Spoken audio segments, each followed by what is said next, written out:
He never finished college. He went straight from a high school gym in Akron, Ohio, to the biggest stage in professional sports, and then, quietly, to something even bigger. Right now, LeBron James is worth more than $1 billion.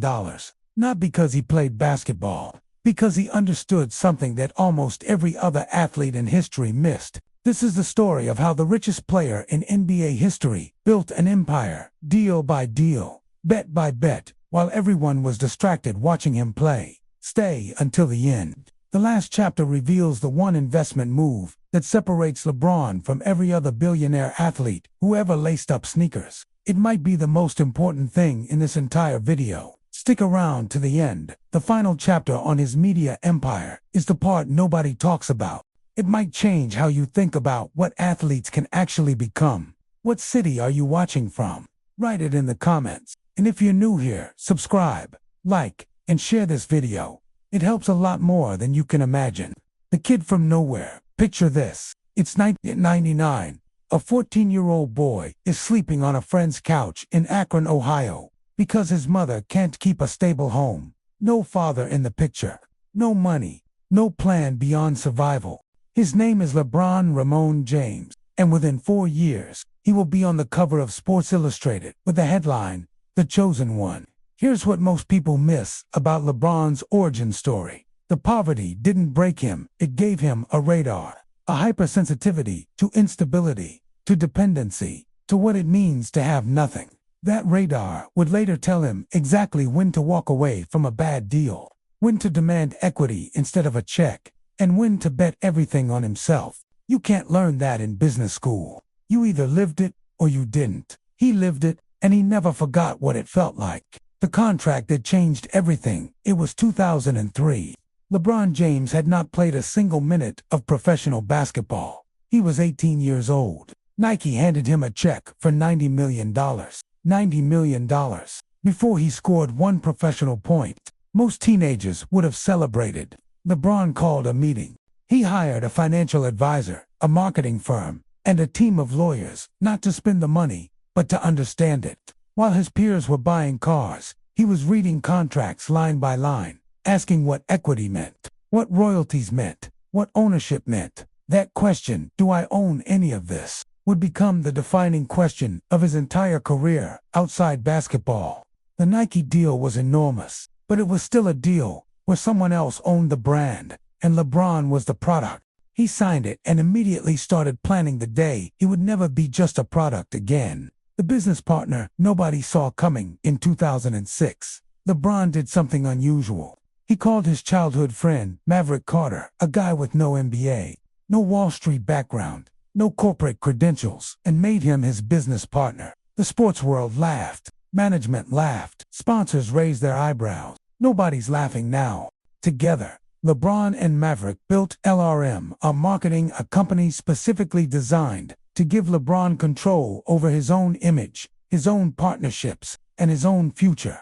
No middlemen, no agents taking cuts on decisions LeBron could make himself. This was radical. At the time, athletes didn't operate like this. They showed up, they played, they cashed the check, their agent negotiated. LeBron looked at that model and decided it was designed to make other people rich. So he built a different model, one where he sat at the table, not as the talent, but as the owner.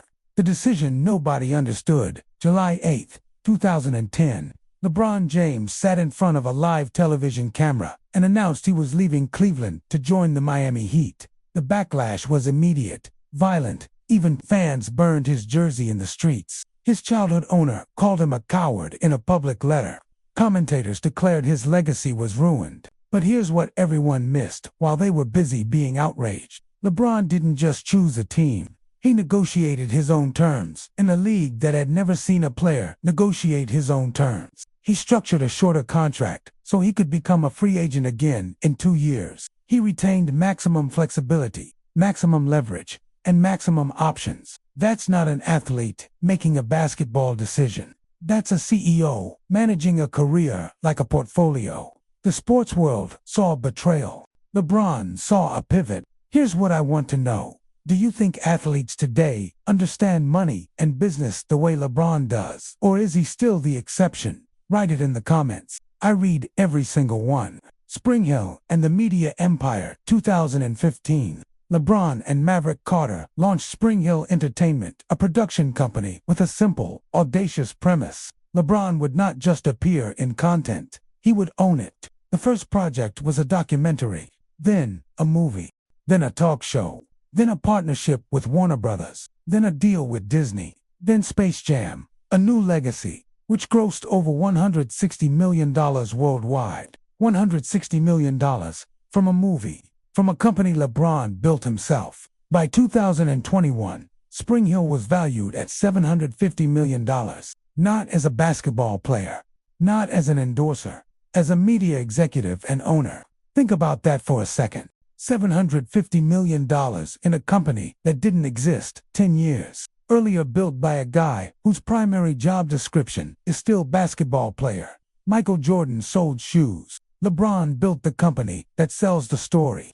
The sports franchise play. In 2011, LeBron made a phone call that had nothing to do with basketball. He called the ownership group of the Boston Red Sox, Fenway Sports Group, and asked if he could buy in. They said yes.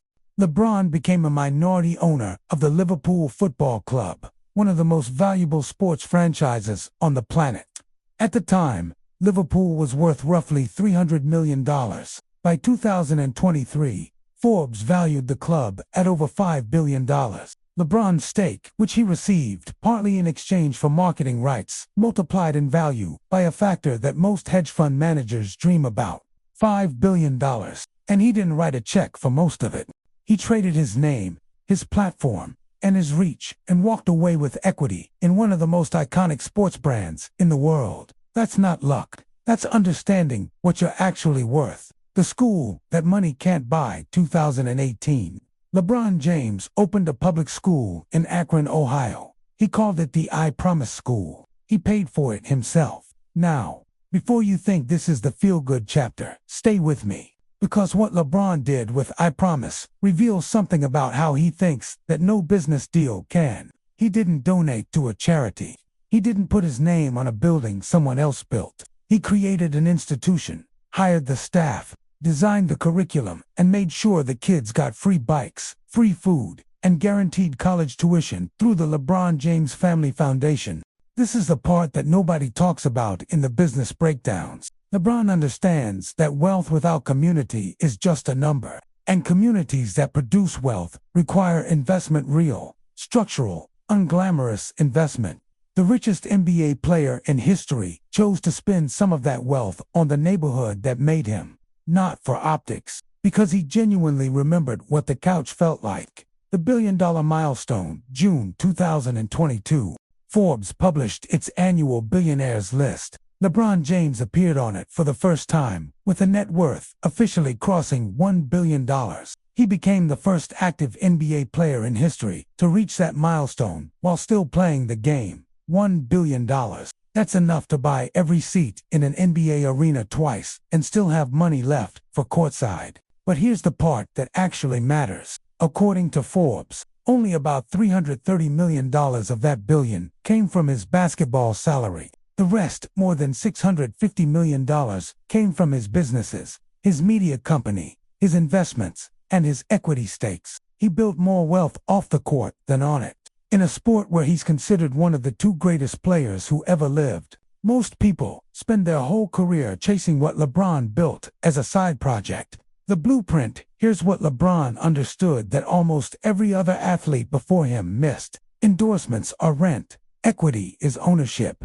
When you sign an endorsement deal, you get paid, and then it's over. The brand keeps growing. You keep cashing checks, but the value you created belongs to someone else. When you take equity, an actual ownership stake, you get paid when the company wins. Every year, for the rest of your life. And you can sell it, pass it on, or use it as leverage for the next deal. LeBron made this shift early. He looked at his Nike deal and asked, what if I owned part of the brand I'm building? He looked at Blaze Pizza, a fast casual chain he invested in, and chose equity over spokesperson fees. He looked at Spring Hill and said, I'm not the talent. I'm the executive. Rent versus ownership. Every decision he made for 20 years came back to that single idea. And that idea is now worth more than $1 billion. What comes next? Here's the thing about LeBron James that nobody says out loud. His basketball career will end, probably soon. And when it does, almost nothing about his financial trajectory will change. That's the point. He built a machine that doesn't need him to play basketball to keep generating wealth. Spring Hill keeps producing. Liverpool keeps growing. The foundation keeps operating. The investments keep compounding. He didn't build an athlete's legacy. He built an institution. Most NBA players retire and slowly spend what they earned. LeBron will retire and watch what he built continue to grow because he was never just a player. He was always an operator who happened to be the best basketball player on the planet. So the real question isn't how did LeBron James build a billion-dollar empire? The real question is, if someone from a couch in Akron could figure this out, what's your excuse? Think about that. Next video, we're covering the athlete who came closest to LeBron's business model and still lost everything. The story of what happens when you have all the right ideas and none of the right people around you. You don't want to miss it. It drops this week. If you don't want to miss it, subscribe. It costs you nothing, and it might be worth more than you think. See you in the next one.